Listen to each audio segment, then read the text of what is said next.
नमस्ते। Divine journey में आप सभी का स्वागत है। हमारे बड़े बुजुर्ग हमेशा कहते थे, उन हाथों का सम्मान करो जो तुम्हें भोजन देते हैं और उन औजारों का भी सम्मान करो जो उन हाथों को सहारा देते हैं।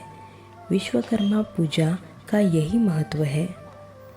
अगर आपने कभी इस दिन किसी औद्योगिक क्षेत्र, कारखाने या किसी छोटी सी मैकेनिक की दुकान से गुजरा हो तो आपने कुछ अनोखा देखा होगा।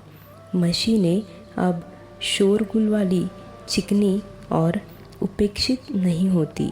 उन्हें साफ सुथरा रखा जाता है, सजाया जाता है और सम्मानित अतिथियों की तरह उनका आदर किया जाता है।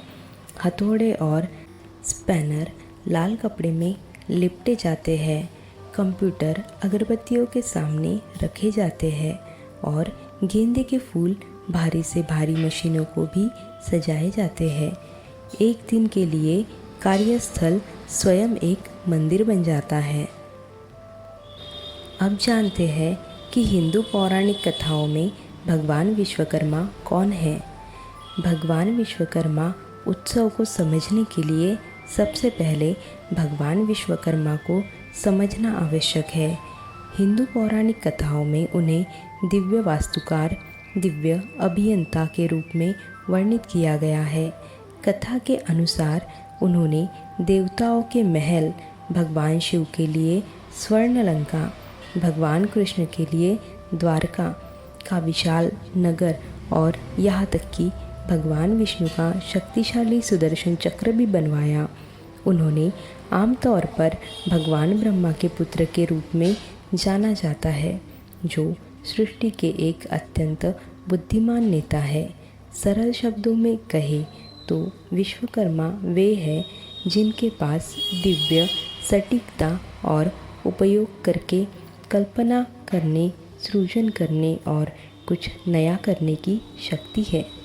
विश्वकर्मा पूजा की जड़ें वैदिक युग में हैं। वैदिक में विश्वकर्मा को दिव्य रचनाकार के रूप में वर्णित किया गया है, जिन्होंने ब्रह्मांड की रचना की। नगरों या मंदिरों का निर्माण करने से पहले सम्राट और शासक भगवान विश्वकर्मा का आशीर्वाद प्राप्त करते थे। समय बीतने के साथ ये पूजा स्थानीय समुदायों में फैल गई, जहाँ छोटे से छोटा लोहार और बढ़ई भी इस दिन अपने औजारों को सम्मान देते हैं। हमारे बड़े बुजुर्ग अक्सर हमसे कहते हैं, औजार महज वस्तुएं नहीं हैं, वे आपकी आजीविका के साधन हैं। प्रत्येक क्षेत्र की अपनी विशिष्टता होती है, लेकिन विश्वकर्मा पूजा की कुछ रस्में हर जगह समान रूप से निभाई जाती है। उपकरणों और मशीनों की सफाई और पॉलिश करने के अलावा उन्हें फूलों, तिलक और लाल कपड़े से भी सजाया जाता है। कार्यालय में पूजा छोटी सिलाई मशीन से लेकर बड़े कारखाने के उपकरणों तक सभी प्रकार के उपकरणों की पूजा शक्ति के दृष्टिकोण से की जाती है। अगरबत्ती, फल, मिठाई और नारियल अर्पित किए जाते हैं। परिवार और कर्मचारी विश्वकर्मा पूजा करने और खुशियाँ बांटने के लिए एक साथ आते हैं। अगर आप आज किसी कार्यशाला में प्रवेश करें तो आपको तुरंत फ़र्क महसूस होगा।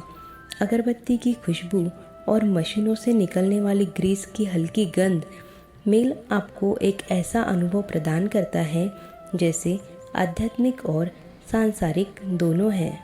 कोई भी त्योहार भोजन और प्रसाद के बिना पूरा नहीं होता है। विश्वकर्मा पूजा के अनुष्ठानों के दौरान लोग इन वस्तुओं का प्रसाद चढ़ाते हैं, जैसे केला, नारियल और मौसमी फल, सब्जियों, लड्डू, पेड़ा और खीर जैसे मिठाइयाँ, और पान के पत्ते, अगरबत्ती और फूल। प्रार्थना के बाद प्रसाद सभी के साथ बांटा जाता है। कारखानों में अक्सर मालिक सभी श्रमिकों को मिठाइयाँ बांटते हुए दिखाई देते हैं, जिससे समानता और खुशी का माहौल बनता है। विश्वकर्मा पूजा का अर्थ केवल अनुष्ठानों तक सीमित नहीं है, इसमें गहरा ज्ञान निहित है। काम और पूजा अलग नहीं है। श्रम चाहे किसी भी रूप में हो, गरिमापूर्ण होता है और औजार और तकनीक भी दिव्य ऊर्जा के वाहक है। भौतिक प्रगति और आध्यात्मिक विनम्रता साथ साथ चलनी चाहिए। विश्वकर्मा पूजा आध्यात्मिक ऊर्जा को पदार्थों और उपकरणों से जोड़ने का एक अद्भुत साधन है। ये हमें सिखाता है कि प्रत्येक रचना, हमारे द्वारा उपयोग की जाने वाली प्रत्येक सामग्री और उस पर हमारा प्रत्येक प्रयास हमारी भक्ति का प्रतिबिंब मात्र है। कारीगर से लेकर इंजीनियरों तक, छोटी कार्यशालाओं से लेकर विशाल उद्योगों तक, भगवान विश्वकर्मा का पर्व श्रद्धापूर्वक मनाया जाता है। इस पर्व सभी व्यवसायों से जुड़े लोगों को समाहित करता है और हमें याद दिलाता है कि विकास और प्रार्थना हम दोनों हमारे साथ हो सकते हैं। इसलिए अगली बार आप जब विश्वकर्मा जयंती के दिन मशीनों पर लटकी हुई मालाएं या आकाश में उड़ती पतंगे देखें तो याद रखें कि ये केवल अनुष्ठानों के बारे में नहीं है, बल्कि ये कृतज्ञता, सम्मान और उस काम को करने के आनंद के बारे में है जो अब पूजा में परिवर्तित हो गया है। और क्या यही वह बात नहीं है जो हमारे त्योहारों में सिखाने के लिए होते हैं। आशा करते हैं वीडियो आपको पसंद आया होगा। वीडियो को लाइक, शेयर और सब्सक्राइब करके कमेंट ज़रूर करिएगा।